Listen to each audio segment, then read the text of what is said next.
This is Scott Boulton from DiscoverEstevan. I'm here with Dr. Arinjay Banerjee, a virologist from USask. Nice to meet you, Scott. So tell us a bit about the recent study that you did on Omicron. Yeah, so when Omicron showed up in Canada in December, we got in touch with our colleagues in Toronto, vast majority of the hospitals, and especially Dr. Samira Mubareka from Sunnybrook Hospital. And we got a specimen from a patient that was Omicron positive, and we were able to derive that virus from that patient, and subsequently we used that virus to test how Canadian samples or samples from Canadian individuals, if we would be able to neutralize that virus. We were especially interested in looking at what sort of antibodies people have in Canada, so especially if you've been infected with SARS-2 during the original wave of COVID-19. We also looked at samples from Canadians who were infected by the Delta variant, and we also looked at samples from individuals who were vaccinated following an infection or who were vaccinated with 3 doses of the Pfizer or the Moderna vaccine. And what we found was quite fascinating, and this is consistent with what our colleagues internationally are finding. So, long story short, if you've had COVID-19 and if you haven't gotten vaccinated, you need those vaccines. If you're waiting and if you believe that you're protected because you've been previously infected, our data clearly shows that your antibody levels are very low for Omicron. And Omicron is quickly becoming the most dominant and circulating variant even in Canada and in Saskatchewan. So our data completely and very strongly recommends that you go and get those shots. In fact, we do have data showing if you have been infected and you get 2 doses of the Pfizer vaccine or 2 doses of the mRNA vaccines, then you'll have much higher levels of antibodies against Omicron. Having said that, we didn't have the time to test the other vaccines that are currently approved for COVID-19. We were only able to test samples that were readily accessible to us. The other interesting thing we found, Scott, and for your listeners, was that we looked at samples from long-term care residents. Now, if you've been following COVID-19, you'd know that long-term care residents are the most risk for severe disease or for developing severe COVID-19. I mean, what we saw was quite promising that when you had 3 doses of the vaccine, so 2 doses followed by 1 booster shot, we could still see neutralizing antibodies against Omicron, which is very promising for long-term care residents that they have antibodies against Omicron after the 3rd booster shot.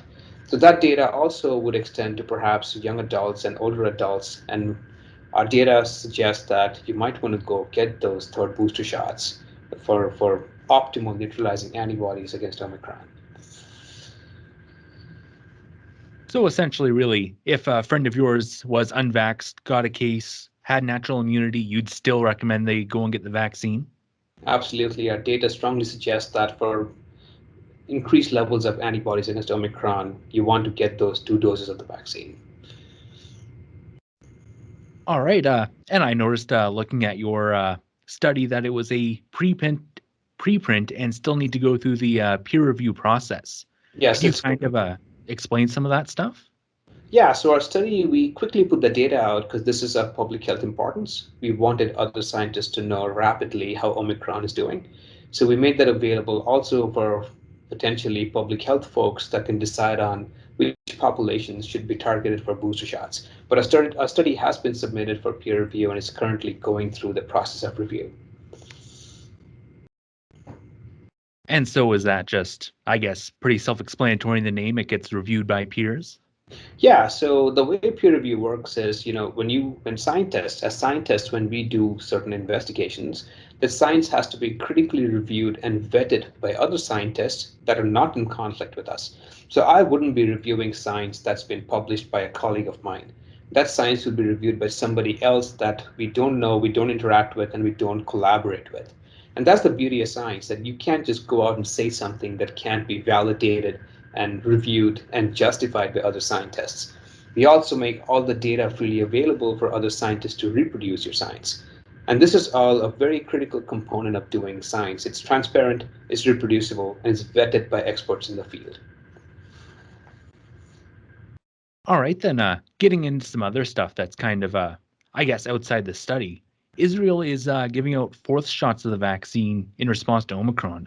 What's kind of your take on that? So I think we'll see when the data comes out, Scott. This is not our area of expertise, so perhaps I really want to stick to the study if that's okay with you. Um, but yeah, we'll see what the data looks like. The answer is not going to be, increase the number of shots. That is not sustainable long term for the pandemic. I think right now the answer is how is the virus going to evolve? How many shots are necessary? And the most important question for me perhaps is what are the correlates of protection? The world just doesn't know how much antibody is good enough to keep you from having severe COVID-19. We just don't know. And perhaps that's a question we need to answer before we start just jumping on, excessive number of booster shots. I see. So, I guess, is there anything else you might be working on for studies or anything like that right now? Yeah, so certainly we are working much like most virologists now. We are working on all the variants. We are working on Omicron especially, and we are trying to assess how Omicron interacts with the human immune system and how efficiently the virus can or cannot evade the immune response that our bodies mount. So that's certainly the next question we are testing.